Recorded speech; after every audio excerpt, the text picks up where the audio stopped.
سے کہ مولانا مدرسے میں پڑھانا اور مسجد میں امامت کرنا یہ تو ہمارا فرض ہے ہی، لیکن قوم کے لیے اور کیا ہو سکتا ہے، اس کے لیے کچھ امنگ، کچھ جذبہ اور کچھ ارادے ظاہر کیے ہیں، یہ ہمارے لیے بڑے سعادت کی بات ہے۔ علماء کا اتحاد قوم کا اتحاد ہوا کرتا ہے، علماء کی جمعیت قوم کی جمعیت ہوا کرتی ہے۔ علماء کے جذبات جب متحد ہو کر عوام پر اور پبلک پر پڑا کرتے ہیں تو اللہ اعمال میں نورانیت پیدا کرتا ہے۔ اتحاد القلوب اور اتحاد الافکار، دلوں کا ایک ہونا اور لکش اور ہدف کا ایک ہونا، یہ بہت بڑی نسبت ہے اس دل کی جو دل کچھ اپنے اندر رکھتا ہے۔ میرے عزیزو، جمعیت علماء ایک عظیم جماعت رہی ہے۔ سن 1919 میں یہ قائم ہوئی اور اس کے کچھ 2 سال کے بعد سن 1921 کے اندر گاندھی جی ساؤتھ افریقہ سے بیرسٹری کی ڈگری لے کر آئے، اور جب انہوں نے دیکھا کہ مسلمان جان سے،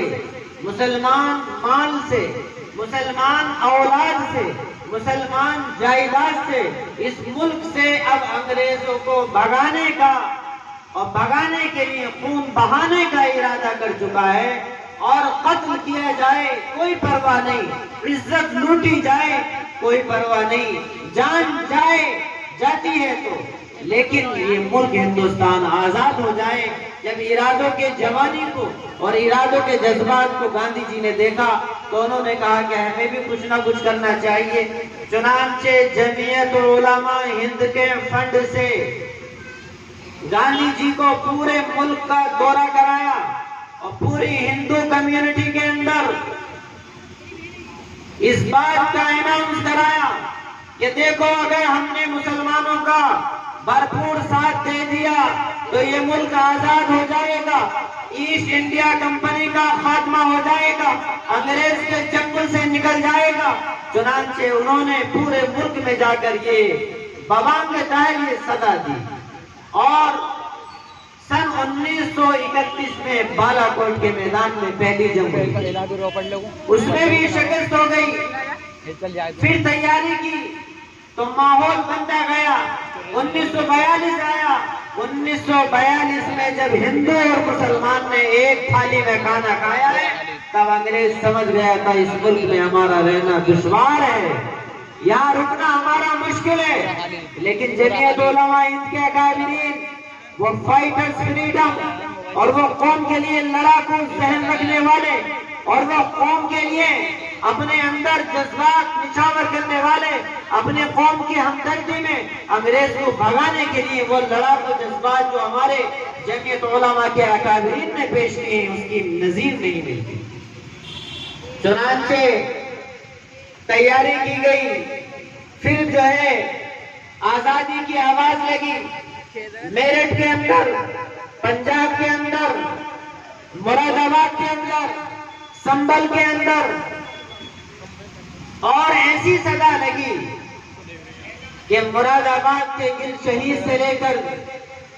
مظفر نگر کے شاملی کے میدان تک، اور مظفر نگر کے شاملی کے میدان سے لے کے لاہور، دلی کی چاندنی چوک تک، اور دلی کی چاندنی چوک سے لے کر لاہور تک، اور لاہور سے لے کے خیبر تک کوئی درخت ایسا نہیں تھا جہاں آج ان مسلوں پر اور ٹپروں پر بیٹھنے والے عالم دین کی گردن نہ لٹکا دی گئی۔ جب بھی وطن پر اور جب بھی اسلام پر آنچ آئی ہے، انہی پھٹے بوریا ٹپر پر بیٹھنے والوں نے قربانی دی ہے۔ ہمارے مولانا قائد ملت، مرد قلندر، حضرت مولانا سید ارشد مدنی صاحب، پریزیڈنٹ جمعیت علماء ہند، آج بھی یہ جذبات رکھتے ہیں، آج بھی کیندر سرکار سے کہتے ہیں کہ تمہاری اس چین نے بہت سارا ایریا دبا لیا، اگر تمہارے قبضے میں نہیں ہے تو انہی مدرسوں پر بیٹھنے والے، پھٹے ٹپر پر بیٹھنے والے، دین کی خدمت کرنے والے علماء اور طلباء کو اجازت دیں، اس چین سے ٹکر لے کر اس وطن کے خاطر ہم جائیں گے۔ آسان نہیں ہے میرے عزیز، مظلوم صحیح لیکن مجبور نہیں ہے ہم، گر ضد پہ اتر جائیں قرآن بچا دیں گے۔ میرے عزیزوں، مسلمان جو وطن سے محبت نہ کرے وہ مسلمان کیا، اسلام میں اس کی انٹری نہیں ہے۔ یہ ٹیررزم کا الزام لگانے والے سوچتے نہیں ہیں۔ چنانچہ 1857 کی جنگ آزادی میں بھی شکست ہو گئی، اب فائٹرز فریڈم ختم ہو گئے، لڑنے والے نوجوان اور بزرگ ختم ہو گئے، لہذا جب علماء نے دیکھا کہ جن لوگوں کو انہوں نے موت کے گھاٹ اتارا ان کے بچوں کو بلا رہا، بھائی آئیے ہم آپ کے بچوں کو پڑھائیں گے، آپ کو گورنمنٹ ایمپلائیز ویکینسی دیں گے، ان کو جاب دیں گے، آپ لائیے۔ چنانچہ علماء نے بھانپ لیا، خاص طور سے حجت الاسلام مولانا قاسم نانوتوی رحمۃ اللہ علیہ جو بانی دارالعلوم دیوبند ہیں، مولانا رشید احمد گنگوہی مجاہد آزادی اور مفتی کفایت اللہ صاحب موجودہ صدر جمعیت علماء ہند، انہوں نے بھانپ لیا اور یہ اعلان لگایا کہ اے قوم کے لوگوں، ارے انگریز کو بچے مت دو، یہی تو تمہارے شوہر کے، تمہارے بھائی کے، تمہارے باپ کے اور تمہارے ننھے ننھے بچوں کے قاتل ہیں، ان بچوں کو انگریز کو نہیں ہمیں دو، ہم ان بچوں کو مفت پڑھائیں گے، مفت لکھائیں گے، مفت کپڑا دیں گے، مفت تعلیم دیں گے۔ چنانچہ دارالعلوم دیوبند کا ہندوستان میں پہلی بار چندہ کیا گیا۔ جن چندہ کرنے والوں کو تم حقیر نگاہ سے دیکھتے ہو، ان چندوں کے دانوں میں اللہ نے وٹامن بی، آئرن اور کیلشیم سے زیادہ طاقت رکھی ہے۔ میرے عزیزوں، چنانچہ دارالعلوم دیوبند قائم اس لیے کیا گیا تھا تاکہ یہاں سے فائٹرز فریڈم تیار کیے جائیں، یہاں سے مجاہد تیار کیے جائیں اور ہندوستان کی سرحدوں کے رکھوالے اور یہاں کے جیالے تیار کیے جائیں۔ لہذا میں تفصیل میں نہ جاتے ہوئے ہماری آنکھوں کے نور، ہمارے دل کا سرور جناب حضرت مولانا اخلاق صاحب تشریف فرمائیں۔ اب پروگرام آگے شروع ہوگا، اس سے پہلے کہ پروگرام